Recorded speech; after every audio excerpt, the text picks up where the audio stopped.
Human rights is, geez, that's a good question. Human rights.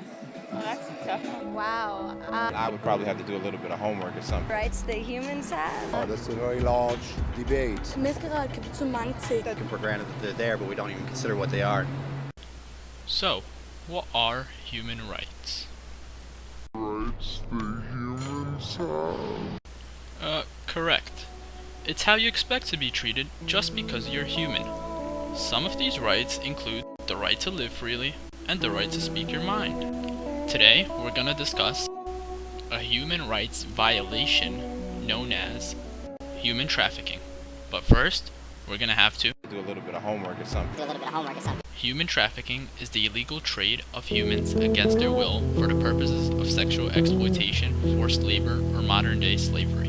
Human trafficking has been around for as long as civilization. In Africa, women and children are usually kidnapped and forced into prostitution or forced labor in order to pay back debts they owe. This is known as debt bondage. Now, statistically speaking, there are nearly 14.5 to 17.5 thousand people estimated to be trafficked in the United States each year. There are nearly 27 million slaves in the world today, making it the most in world history. Human trafficking has become the modern-day slave trade. With this, you have to ask yourself the big question: why? Why are there so many slaves? Right here, right now, when slavery was abolished in many places more than 100 years ago. Geez, that's a good question. Yes, that is a good question, and the answer is quite simple. Labor, labor, and profit. Sorry about that. Profit. There we go.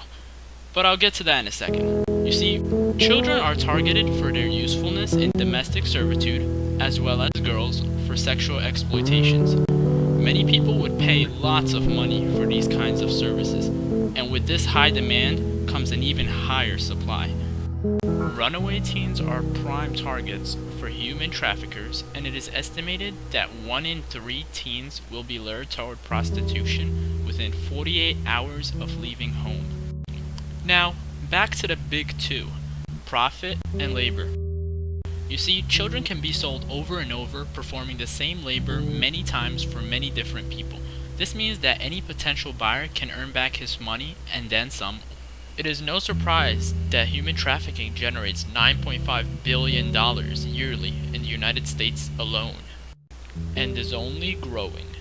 However, national and international peacekeeping organizations such as the United Nations and FBI are recovering hundreds of lost women and children from all over the world, busting thousands of international human smugglers.